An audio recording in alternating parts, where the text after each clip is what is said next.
have been kind of vague in their recent testimony about data breaches. So there was apparently more than one at the Office of Personnel Management, but on Thursday, officials from OPM, which is the Department of Homeland Security, and the Department of Interior revealed new information that indicated at least two separate systems were compromised by attackers within OPM and Interior networks. The first was the Electronic Official Personnel Folder, or EOPF system, an entity hosted for OPM at the Department of the Interior Shared Service Data Center. The second was the Central Database Behind Epic, or EPIC, the suite of software that's used by OPM's Federal Investigative Service in order to collect data for government employee and contractor background investigations. Now, you probably haven't been hearing about this hack recently.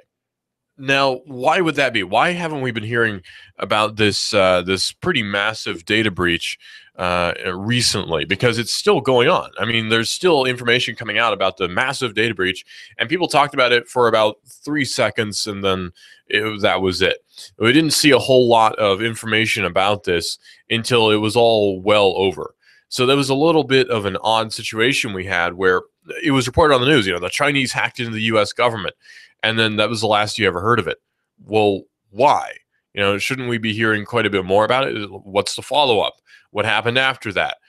They don't really want to talk about that, and that's where things start to get kind of a little bit odd. The news media is really good about not talking about things. It's half the time it's not what they do report, it's what they don't report.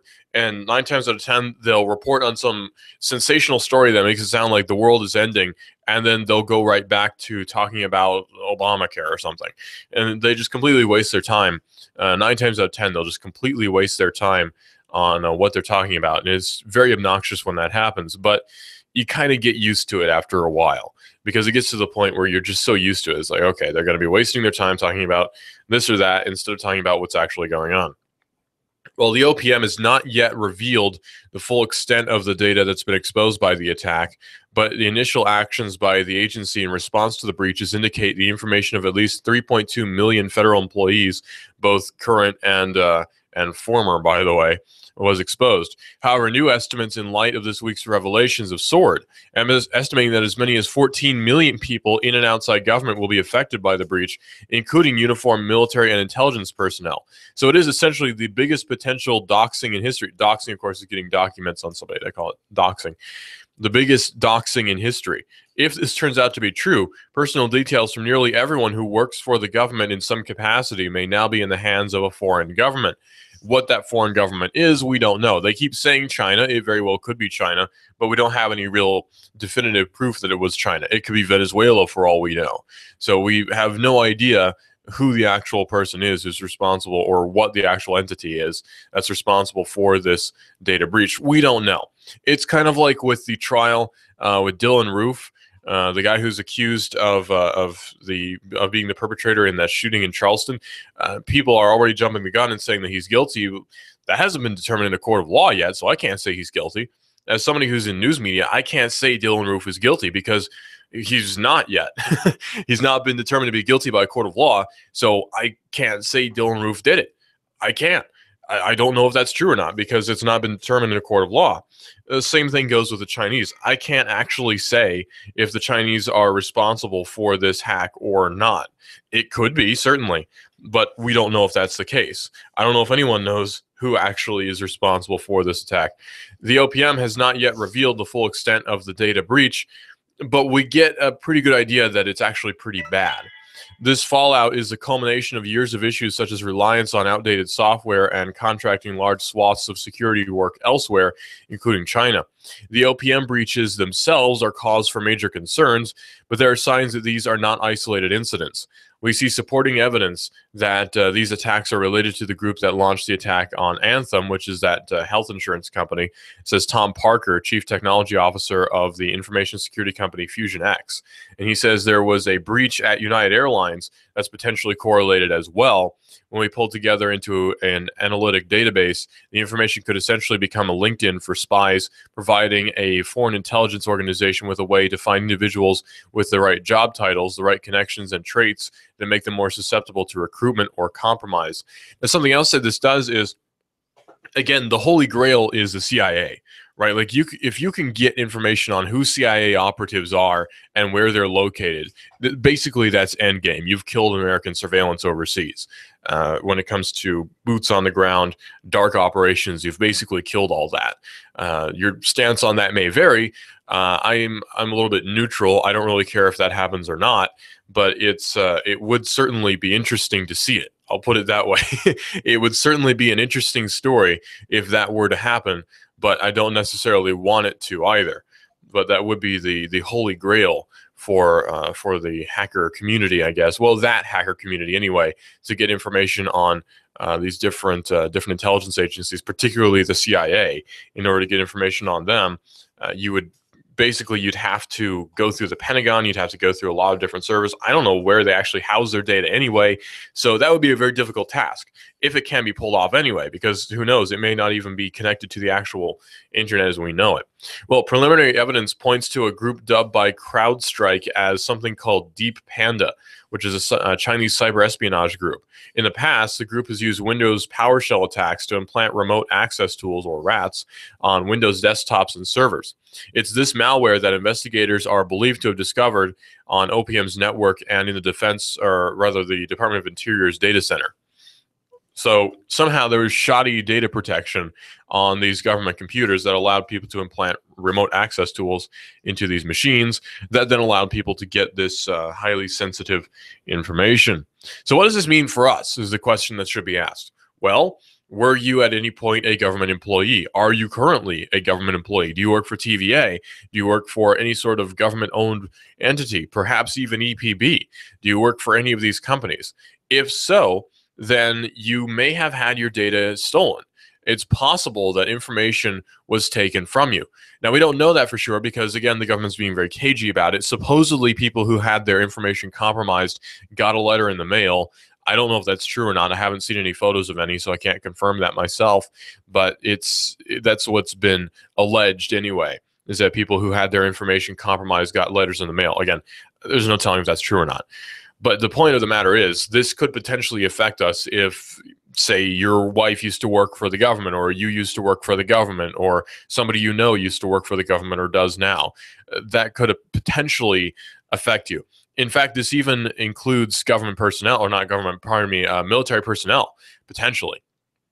If you worked for the military at some point, be it infantry or whatever, in any capacity were affiliated with the military, then there's a potential there for your data to have been stolen. So we don't know that for sure is the catch. We don't know for sure because government won't tell us. Typical, right? It's entirely typical that we can't actually get this information from the government because government is very bad at actually disclosing any sort of information that's actually meaningful. If you're wanting to get information that's meaningful, look elsewhere than the government because they're just bad at getting out information over there. They're just terrible at it. Well, Ars Technica actually contacted both the OPM and the Department of Homeland Security while searching for this story, but officials at both agencies refused to confirm or deny that systems that were part of the breach were due to, or rather that these systems were due that these particular systems were part of the breach due to an ongoing investigation. However, sources familiar with the OPM projects identified these systems as the ones most likely to be at the heart of the breaches. So the potential is there for it to have just been a Windows exploit that caused all this information to get stolen. Which goes to show that keeping your information on a digital database isn't necessarily the best way to go about things. Well, in the weeks following the breach discovery, OPM officials scrambled to find a contractor to handle the Privacy Act event, and the organization issued a call in late May and awarded a contract 5 days later on June the 2nd to something called the Winvale Group, which is a Washington, D.C. based technology services company that also helps businesses sell services to the government. OPM classified the transaction as a blanket purchase agreement to allow for multiple additional purchases. The 20.8 million first call was for 3.2 million units of credit, monitoring and identifying theft recovery services, indicating the agency's early assessment of how many individuals might have been affected by the breach. But we still don't know how many people have been affected by this data breach. We don't know. That's the super annoying thing about this whole thing is I want to be able to tell you, right? If I knew, I would tell you as soon as I could, but I can't because I don't. And that makes it very frustrating for me as both as a reporter and as a show host. It's very annoying, and as a journalist too, I suppose. But it is really annoying when I don't know something, and I can't know something because that information is being withheld due to ongoing investigation or what have you. I can't get this information, and there's not really any clear way for me to do that. Very annoying. Pardon. Very annoying. Got the allergies. So there's no way for me to get this information. And I can't tell you if your information has been compromised or not. Now, again, presumably you'll get a letter in the mail from the government saying your information may have been compromised, and we'll do our best to stop it from happening again, I guess. At this point, nobody really trusts the government anyway, so it's not really any sort of consolation when the government says, "Hey, sorry about that, bro. We'll help you out next time." That's not really any consolation to me. I'm not really comforted by the idea that the government's going to help me out next time. I think I'd rather take chances on my own. And this leads to something that we've been seeing recently, actually, which is people who are actually flat out refusing to do their, I don't know if duty is the right word, but to do what they have been asked to do. By that, I mean there are actually drone pilots who are not necessarily refusing, but are being asked to refuse to do what they've been asked to do, which is to blow up people. Now, we've seen incidents like this happen before. What I'm talking about particularly is 45 veterans have signed a letter urging drone pilots to stand down. Now, what this means is the drone pilots presently go to their, I suppose, an Air Force base or a command and control center or something along those lines, and they fly a drone remotely from a console or a terminal, I guess would be the proper way to put it. So this means that I could go to, let's say I'm a drone operator, right? Or you're a drone operator and you work for the Air Force, you work for the CIA, you're a drone operator. Well, every day you get up, you wake up next to your wife and you go, yeah, time to go to work. You put on your business casual and you go out to the, you put on your CIA polo shirt and you fly out to the Air Force base or drive out to the Air Force base and you go inside, sit down at your desk and you fly a drone for a few hours. And during the course of that, you blow up a village full of people or whatever it is that drone operators do. You blow up a suspected terrorist who's really only suspected, even though he's not really actually gone through a fair trial. He's suspected, which means you've killed somebody without a fair trial, which I thought was actually illegal. But anyway, you do all of that, and then you have to get out of that mode of thinking. You have to get out of the mode of thinking where I'm killing people, and then you have to go and do something else that's completely normal. I don't know how people can do that. I couldn't do that. If I'm in a radio mindset, I'm in a radio mindset. Like I am totally radio right now. There's nothing else I can do. If you told me to drive a car, I'd probably crash and die. I'm in radio mindset 100% right now. If I was in killing mindset, I would be in killing mindset 100%. You can't just switch that off. It doesn't work that way. So maybe it does for some people, but probably not for a majority of people who can just get out of that mode of I'm in a tactical combat situation and then going from that to it's time to take a lunch break. I don't know how people can do that. And it's put a lot of strain on these drone operators to the point where the Air Force actually doesn't have as many drone operators as they like because they keep losing them. They keep quitting. It's too much. So people are not wanting to sign up to be drone operators either because either moral or practical obligations point them away from it. Well, 45 veterans now have signed a letter urging drone pilots to stand down. Now, this is not exclusive to us here in the States, actually. Over in Israel, there are a lot of pilots, I don't say a lot, but a few pilots and a brigadier general, in fact, who have signed a letter urging pilots to stand down, saying that the bombing of Gaza is immoral. So we're seeing that elsewhere as well, where people are recognizing that, hey, maybe blowing up civilian populations is actually not a good idea. Well, a group of 45 former American military members have issued a jointly signed letter pushing drone operators to step away from their controls and to refuse to fly any more lethal missions. The letter draws attention to the controversial operation of drones in foreign nations, where lethal strikes in countries such as Afghanistan and Pakistan have damaged terrorist networks, but have also claimed the lives of innocent civilians. So at least 6,000 lives have been unjustly taken by U.S. drone attacks in Afghanistan, Pakistan, Yemen, Somalia, Iraq, the Philippines, Libya, and Syria. These attacks are also undermining principles of international law and human rights, the authors wrote, according to The Guardian. KnowDrones.com, which is KNOW as in knowledge, KnowDrones.com, which sent out the letter, is also looking to distribute them by hand outside several military bases where drone operators are known to work, including Beale Air Force Base in California and Hancock Field Air National Guard Base over in New York. Of the 45 veterans who signed this letter, the highest-ranking individual is retired Army Colonel Ann Wright, who resigned from the military because she disagreed with the 2003 invasion of Iraq. Now, previously, Ms. Wright served as a diplomat in several countries. She came out with a statement saying, "I've traveled to Afghanistan, Pakistan, Yemen, and Gaza to talk to victims of U.S. and Israeli drones," she said in an email to the Air Force Times explaining why she signed the letter, saying, "Because of the number of civilian casualties, I firmly believe that this weapon system is jeopardizing U.S. national security and creating large numbers of people who despise the United States and Israel as well for their drone use over in the Gaza Strip." So we're seeing this continually now. And this is leading as well to a climate in my generation. I'm a younger guy. In my generation, of people who just don't want to sign up for the military. Why would you? It's not necessarily seen as a smart move for a lot of people in my generation. It's not necessarily seen as the greatest way to spend your adolescent years, your younger years. So we're seeing a lot of people who are not wanting to do that. And this is making the military very upset, to the point where we're seeing ads all the time. You can't go to the theater now without seeing an ad for the Navy. You actually really can't. You can't go to the theater right now without seeing an ad for the Navy or for the Marines or for the Army or for the Coast Guard or for one of those branches. So we're seeing now a loss in shares of people wanting to join the military, people who are of a nationalistic mindset. We're not really seeing that very much anymore. So now we have a problem, well, what they perceive to be a problem over in government, of loss of shares, where people are saying, I don't want to participate in this system anymore, so I'm going to become entrepreneur. I'm going to become a salary man. I'm going to become a wage earner. Wage earner, I should say, not wage earner, but a wage earner. I'm going to become one of those things and not invest myself in the national system.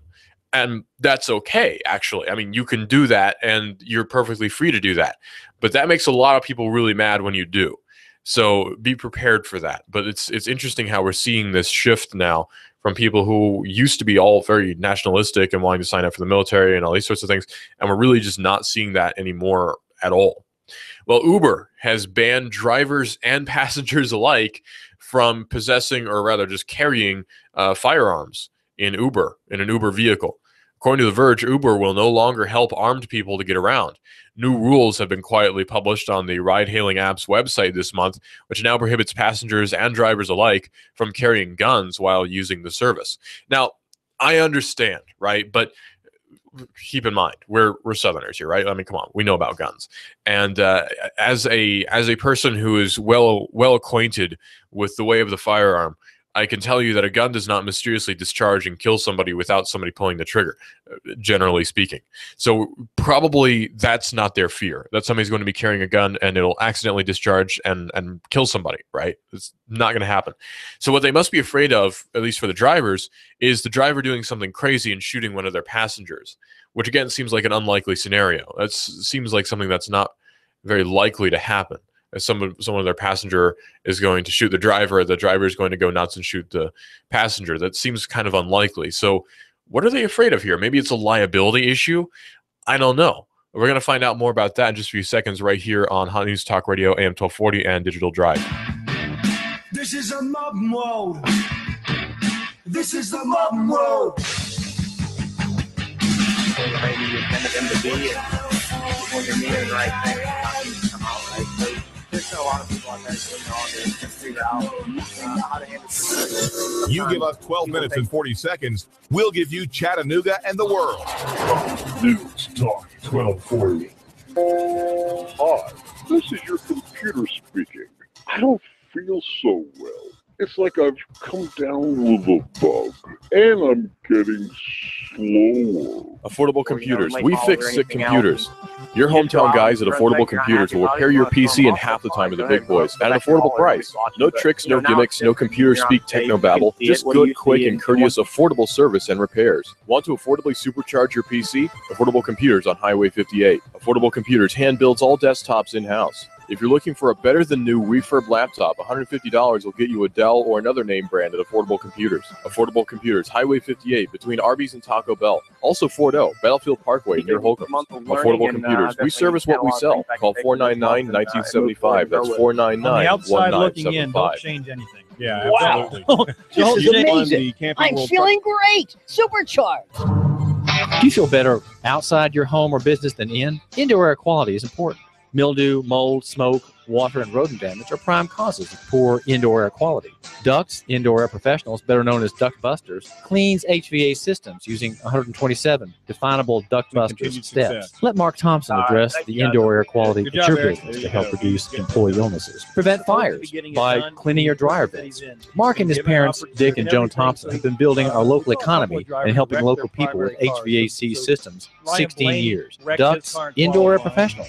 Call 876-9907. 876-9907. Ducts. Call now. We've got a table here at Delia's in Saudi Daisy, ready to delight in a plate of authentic Mexican food. Delia's spreads a rich selection, loaded nachos, crazy chicken, homemade tamales, maybe the enchiladas with beef, chicken, pork, quesadillas. Every dish beautifully pictured on the menu to help us decide. Join us for lunch or dinner. We're at Delia's in Saudi Daisy on Dayton Pike near the Thrasher Light. Here's dinner. Delia's uses the freshest ingredients, cooked to perfection. Nachos, homemade. Delia's open every day except the Lord's Day. For lunch and dinner, treat yourself to Delia's genuine Mexican food. In Saudi, call 521-7145. That's 521-7145. You give us 12 minutes and 40 seconds, we'll give you Chattanooga and the world. News Talk 1240.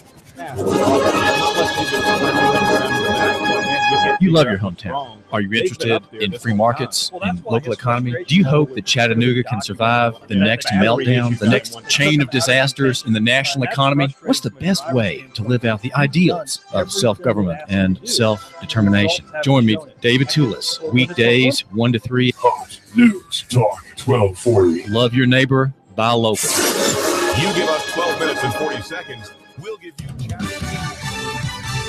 Fox News Radio, I'm Pam Puso. A cabin in a wooded area where peanut butter was found is the new focus as police in northern New York search for two prison escapees. According to my source, there was a DNA match. Those are the kind of guys you want. Very certain because that these men were here possibly within the last 36 to 48 hours. Fox's Rick Leventhal. Another American is accused of trying to help ISIS. Authorities also say that Justin Sullivan of North Carolina was planning violent attacks in the U.S. Stocks are higher on Wall Street. Investors optimistic that a bailout deal for Greece will be reached later this week. European markets are surging on the expectation that the situation will not be allowed to spiral out of control, leading to the untenable for many concept that Greece could leave the euro. Fox's Amy Kellogg. Fox News, we report, you decide.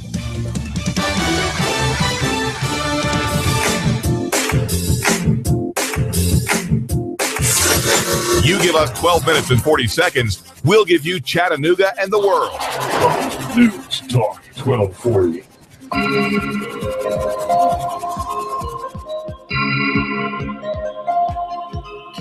Apparently the folks at Uber are a little bit afraid of firearms, it would appear. Now, I'm not, and you probably aren't either, but we have a unique advantage. We grew up here in the South, probably. I'm sure you probably did, and I know I did for a fact, unless my brain has been wiped somehow of my childhood, and I was actually a serial killer for the government. I don't know. But either way, in either case, I'm pretty sure I grew up here in the South. And that being the case, I'm very well acquainted with weapons. So I'm not really afraid of weapons either. I'm basically a gun nut, actually, you might say, in a lot of ways. I have books about guns. I own a gun. We're all familiar with guns in my household. It's just guns. You know, we're not afraid of guns. Nobody I know is afraid of guns. Pretty much everyone I know owns one. So guns are not something that's really a hot button issue for anyone I know. But it apparently they are for the folks over at Uber who are running Uber. Well, Uber is now banning drivers and passengers from carrying a firearm. Now, Uber will no longer help armed people to get around. New rules have quietly been published, according to The Verge, on the ride-sharing app's website this month now, that prohibits passengers and drivers from carrying guns while using this service. So Uber and its affiliates are prohibiting the possession of firearms of any kind in a vehicle, says the new rules. Those found to violate the rule may lose access to Uber services. Now, may is in quotes there, so they may or may not. The company explains its rationale, perhaps, behind the move thusly, saying, "We seek to ensure that everyone using the Uber digital platform feels safe and comfortable using the service." So the new rules come just as gun control is returning to the forefront of Americans' minds. On Wednesday, a 21-year-old man, a white man, entered a black church in Charleston and opened fire. He killed 9 people. It was just the latest in a spat of mass shootings across America over the years. This one took 9 lives, but Uber says that the rule is actually not a direct response to that shooting. A spokesperson told the Wall Street Journal that the new policy came into effect on June the 10th, which is actually a week before the shooting. The new policy also raises the question of what Uber can and can't tell its drivers to do. Uber's business actually relies legally on treating its drivers as independent contractors, not as employees. So if they treat their drivers as employees and tell them what to do, then would their drivers be employees then? This is creating a bad situation for Uber. A very bad situation for Uber, where it looks like Uber is wanting to push more regulation on its drivers, and that's probably not a good idea, actually. It's probably a really bad idea, actually, to try to push, for Uber to try to push regulation on its drivers. It seems like they're really their only concern. Its only concern should be that its drivers are operating in a way that's safe and are operating in a manner that is in concordance with the law, the statute of the particular region in which the drivers are driving in. It seems like that's the only thing really that Uber should be concerning itself with. Well, the new policy is raising the question of what Uber can and can't tell its drivers what to do. Well, a commission in California recently ruled that an Uber driver there was legally an employee, potentially undermining the company's business model. Or for what it's worth, Lyft, which is an Uber competitor, actually bans all weapons from the vehicles as well. Hot News Talk Radio, you're on the air, caller. What's going on? So this white guy that walked in and killed these black people, he's been found guilty? He's convicted? No, he's not been found guilty. He's alleged shooter at this point. You just said a white man went into a church and killed a bunch of black people. No, that's what the article said. I said allegedly as well. I didn't hear you say allegedly. Oh, well, I did. So why are we increasing racial tensions by saying a white guy killed black people? I don't get that either, and I get really annoyed at that, actually, because I keep reading these news reports where this white guy, and then they complain about people talking about racism. It's like, well, is it a racial issue or is it not? Is it a gun control issue or is it not? I think it's just a people issue, honestly. People are going to be bad. No, it's what the 5 major medias want to do. They want to divide and conquer. Even CBS News that you guys carry during the shooting in Ferguson said a white cop shoots a black teenager. Well, that's just dividing and conquering. That's just creating racial tension and hatred. Yeah, I mean, it's ridiculous. And I keep seeing that too, where even in the big media, they're not saying allegedly. They're not saying not convicted, pardon me, but the accused shooter. They're not saying that. They're going like he actually did it. And it's still in the courts. If the police say something, it's gospel to the media now. Yeah. That's what they do in fascist regimes and police states. Whatever the government says, the media just is a little parrot. And I don't even know that the shooting took place. I believe it did, but I don't think this guy had his day in court for whomever did it. And I don't see the evidence. I don't know. Maybe the pastor shot everybody and shot him. I don't know. Yeah, I mean, there's no saying. I really do. But I can't say, as a matter of fact, I wasn't there. Exactly, yeah. So you have to be really careful about that sort of thing, especially it just drives me nuts when incredibly, supposedly professional news media outright says that he's the shooter. You can't do that. You just can't do that. Does China exist? Sorry? Does China exist, the country of China? It's China? What? Does it exist? Is there a country of China? Well, I've never been, so I can't say. Well, exactly. That's the correct answer. Most people would say, well, of course. Well, how do you know? How do you know it's just not propaganda? You've never been to China. Anybody that's never been to China can't say it exists. They can say, I believe it exists. I've been told that it exists. But you couldn't, in the court of law, swear under oath that China exists because you've never been there. Right, yeah. That's absolutely true. The media has to be very careful in promoting something that they don't know is an actual fact because they viewed it or they've had the transcripts or they sat in the courtrooms. They have to be very, very careful with that. And I see them getting looser and looser. I see the TV news, I hear the radio news, the national news, and let me tell you, when government says it's so, the little parrots mimic everything that they're told. Absolutely. So, I mean, look at this busted magazine. The Americans will assume because you've been arrested or you're charged, you're guilty. Yeah, that's how it is. As soon as like the big divide with the George Zimmerman case, where people are like, "Oh, he did it. Oh, he didn't do it." They made such a big deal out of it, and you can't say. And you said you were homeschooled. We have to go back to the government institutions of lower learning called public schools, where kids aren't taught that there's a presumption of innocence in America. There's a presumption of innocence, and it's up to the government to prove you're guilty. And you're not proved innocent. You're just proved not guilty. Right. But there is a presumption that you're innocent until proven otherwise. And I blame that directly on the squareheads of moms, dads, and the government institutions of lower learning called the schools, because they don't teach that there's a presumption of innocence. Or if they do it very weakly. That's because right. How many people read Busted and go, "Oh, they got caught doing drugs. Oh, they were not paying child support. Oh," they make an assumption and the written word is the most dangerous. That's one of the reasons I despise newspapers. Is if it's written down, people tend to believe it more. Well, I'll take you one further. Lee Harvey Oswald, he's not been convicted, so he's not the shooter. Absolutely. He doesn't sound guilty in the court of law. No, so you can't say Lee Harvey Oswald did it or not. Even if you think he did, you can't say that on news media because it's not been proven. Can't prove, and one can't prove a negative. Right. So I like the fact that you guys do take it one step further and don't make assumptions because the police state, emits something out of their foul mouth and you just parrot it. So, and that you were doing it out of an article. Right, that's correct. Parroting the article. So, all right, thanks, man. Good show. Thank you.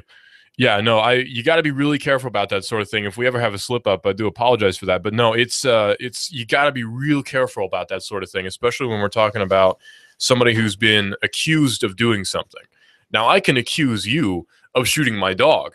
My dog is still alive, by the way, but I could accuse you of shooting my dog, and there's no way you have to disprove that now. You have to disprove that in a court of law. But rather, I have to prove that you're guilty somehow.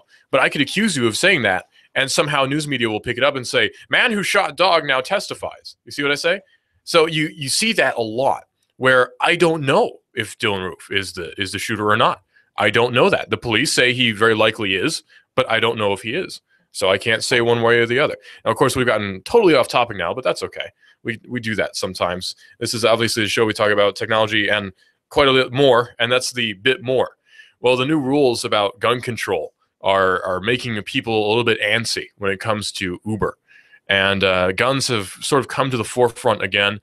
Weaponry has come to the forefront again when it comes to news media, when it comes to sensationalism. We keep hearing more and more and more about guns, about policy. We hear about this and that and the other thing, trying to blame society perhaps for mass shootings. We try to blame guns for mass shootings. We'll try to blame perhaps psychotropic drugs for mass shootings. What causes mass shootings anyway, right? Like, can we look at some root cause and say this is the cause for the mass shooting? We can look at this one thing and we can pinpoint this is why this happened. Well, actually, I can pinpoint why mass shootings happen because there's a really good book about it. It's actually called Sin. That's why mass shootings happen, and it's very obvious. But people don't tend to go for that, especially people who are in government. So for them, there's not really any proving why mass shootings happen. So we have to sort of get away from the biblical answer and say, well, it's probably because firearms are so readily available. Oh, that's true. If you put a gun in my hands, I would shoot you immediately, right? Like, no, of course I wouldn't. Would you? No. So I'm not sure I understand that argument. And he was perhaps the accused shooter was on psychotropic drugs, right? So that's why he supposedly carried out the shooting. We don't know. There's no saying at this point, and that's just something that really steams me when we're talking about news media. They're just a bunch of parrots, man. They'll just parrot whatever the police say, and it drives me nuts when they do that. But you got to think critically, and it seems that a lot of people are not taught to think critically anymore. And I was from a very young age taught to learn for myself. I was taught to figure things out for myself. And it actually kind of annoys me when people don't try to figure things out for themselves before they ask, because I like to be independent in that way where it's like, okay, I this needs to do this. I need to figure this out. I like doing that. And so when I'm faced with a situation where people are not wanting to try to figure things out for themselves, it drives me nuts. People are not taught to think critically. They're not taught to think dynamically. They're not taught to think non-linearly. It just drives me crazy, man. Well, the governor of Louisiana actually has signed a rather positive bill, or rather vetoed a positive, or rather vetoed a negative bill, I should say. We'll put it this way. The governor of Louisiana acted in a positive way. There we go. Bobby Jindal is the current governor of Louisiana, and more power to him. Actually, less power to him, because I don't think he needs more. But in a rare move against the advance of license plate readers, Louisiana Governor Bobby Jindal has now vetoed a plan, actually, to acquire scanners in the Bayou State. Now, it's license plate scanners. It previously passed both houses of the Louisiana legislature, actually overwhelmingly. Louisiana, in some places, tends to be a little bit more liberal than others. Louisiana is very much a divided state in a lot of ways, but I can tell you from experience that people in Louisiana tend to be a little bit more liberal-leaning and a little bit more conservative-leaning. By that, I mean they're very much more inflammatory about their political leanings in these different regions. So many law enforcement agencies nationwide use these specialized cameras to scan cars and compare them at incredible speeds to a hot list of stolen or wanted vehicles. In some cases, that data is actually kept for weeks, months, or even years. So in a signing statement on Friday, Mr. Jindal wrote that Senate Bill number 250 would authorize the use of automatic license plate reader camera surveillance programs in various parishes. Keep in mind, Louisiana does not have counties; it has parishes.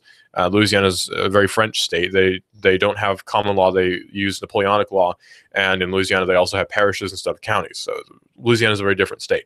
The personal information captured by these cameras, however, which includes a person's vehicle location, will be retained in a central database and accessible to not only participating law enforcement agencies, but other specified private entities for a period of time, regardless of whether or not the system detects that a person is in violation of vehicle insurance requirements. Camera programs such as these that make private information readily available beyond the scope of the law enforcement pose a fundamental risk to personal privacy and create large pools of information belonging to law-abiding citizens that unfortunately can be extremely vulnerable to theft or misuse. So Mr. Jindal says, for these reasons, I have vetoed Senate Bill number 250 and hereby return it to the Senate. So the bill as written would have limited the retention of the data for only 60 days. Still, though, that's roughly 2 months, and roughly 2 months is roughly too long. We're talking about retention of data that can be easily stolen, as proven by the recent hack attack against the federal government here in the States. It seems to be quite obvious that information held by governments is very much susceptible to stealing, very much susceptible to theft. So why should we trust these entities to hold our information for us? Well, we shouldn't, actually. That's the plain answer. We just really shouldn't trust them to hold this information, because honestly, these different entities are actually kind of really bad at securing our info. And somebody pointed something out that I thought was really interesting yesterday. I was talking to a friend at lunch, and we were talking about how he had gotten pulled over for some little thing, and the cop gave him a ticket. And we were talking about why did he actually get it? Why do you have to pay money for something like speeding? You know, why isn't it just enough for the policeman to say, okay, you know, stop speeding, don't do that, please, and that be the end of it? Why do you have to also pay money? It seems like that's a bit of a stretch. Actually, is that somehow paying money is now going to make me less likely to commit the crime in the future? I don't think that works, especially when we're talking about speeding, right? Like if I speed, everybody speeds, by the way. You can say all day that you don't speed. Trust me, you've sped at some point in your life, meaning that you've broken the law and could be fined for doing so, $200 or something like that. So if you are driving down the road and you're going 5 miles over the speed limit, it's 70 and you're going 75, how heinous, then you are now fined because you've been pulled over by a policeman. Is that really just anyway, is one question that should be asked. But for another, is it really right that $200 is going to make me not speed again? Because it's not. It's really not. You get pulled over for speeding, you're like, man, I got pulled over for speeding. Well, You know, I guess I'll be a little bit more careful for about a month and then continue to speed just like I was before. So these things are not really helping any. This is not protecting and serving. This is not protecting anybody, really. It's just making people pay money for doing something that's not even really wrong. So earlier in the year, Ars Technica obtained 4.6 million license plate reader records that were collected by the police in Oakland, California over 4 years, and learned that just 0.16% of those reads were hits. They also discovered that such data is actually incredibly revelatory. They were able to find the city block where a member of the city council lives using nothing but that database, a related data visualization tool, and his license plate number. So these tools can be very, very harmful, actually. If we're talking about information from a license plate reader, that information is actually quite hefty. If you can get somebody's license plate number and back it up with the license plate database, chances are you can find that person's address. Chances are you can find that person's personal information from that address. And there's all sorts of different things that could really lead to a lot of problems for somebody, even if they go the legal way and file a Freedom of Information Act request to get these license plate reader information records from the police. Then that person could use those records against whoever's on the list. So why create the list in the first place is the question that should be asked. Why are we creating these lists? Why are we creating these databases? Why are we indexing all these people for seemingly no reason? We're just indexing these people in the off chance that that there might be a hit, and we'll say, oh, that car has been stolen. You know, it seems rather unlikely that the real reason for this is public safety. It seems a little bit of a stretch to say that public safety is the real reason behind this license plate reader information. Now, they can say all day, you know, this is to protect the public. This is to make sure people don't drive without insurance. This is to make sure people don't drive without registration. Because if you haven't registered your car, you're probably a really bad driver, right? Or if your license is expired, you're a really bad driver. Like, I'm actually a pretty good driver, believe it or not. It might not sound like it the way I talk about driving, but I'm actually a pretty good driver. So I'm a pretty good driver today, but my driver's license expires tomorrow.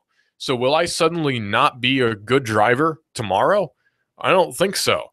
So what's the purpose, really, of having a slip of paper that says, you know, oh, you can drive a car okay?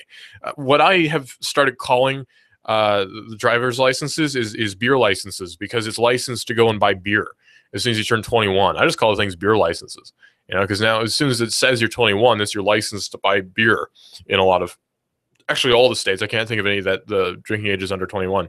So really, that's all it's good for to me, is just go is to identify that I'm over 21. Of course, I'm not, so I have to use somebody else's. But anyway, some rather vulgar returns from Slack and Flickr towards the Wall Street Journal.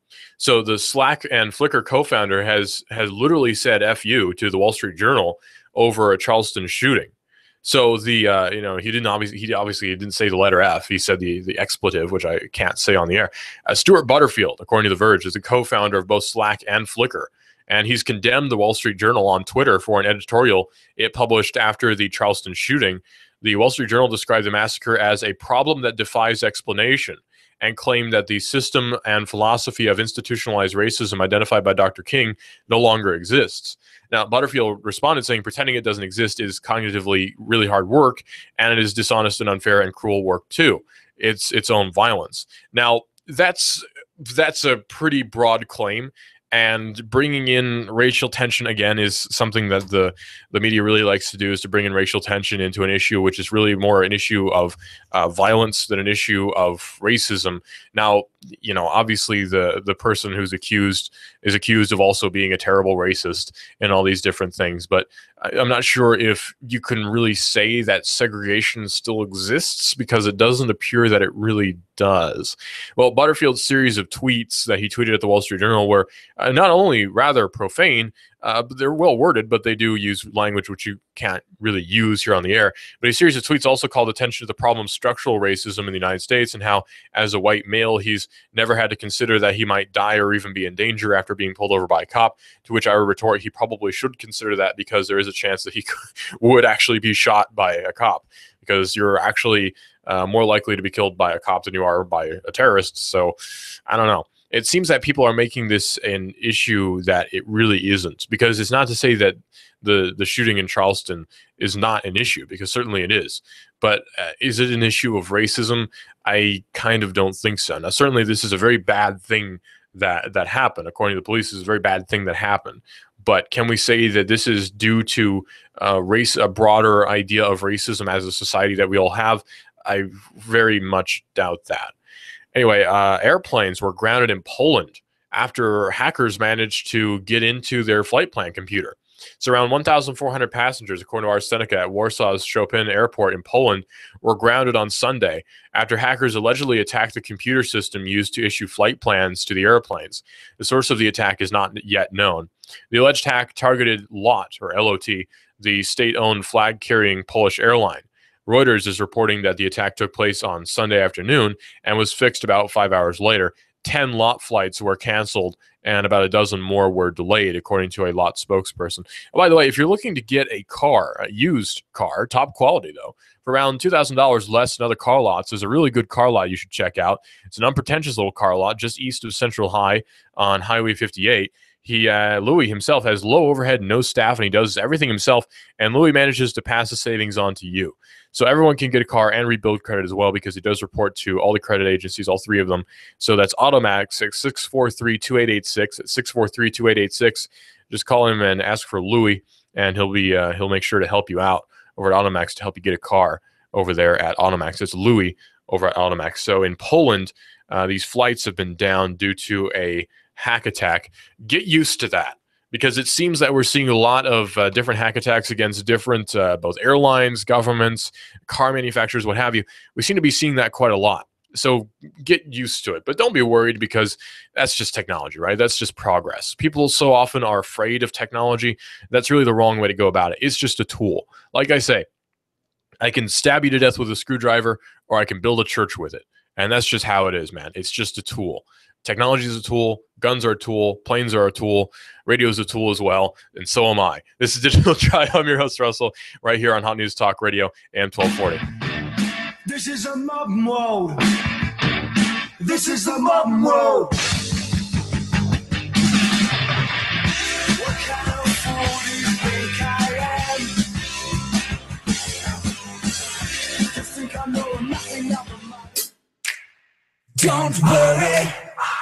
Just relax, you need a car.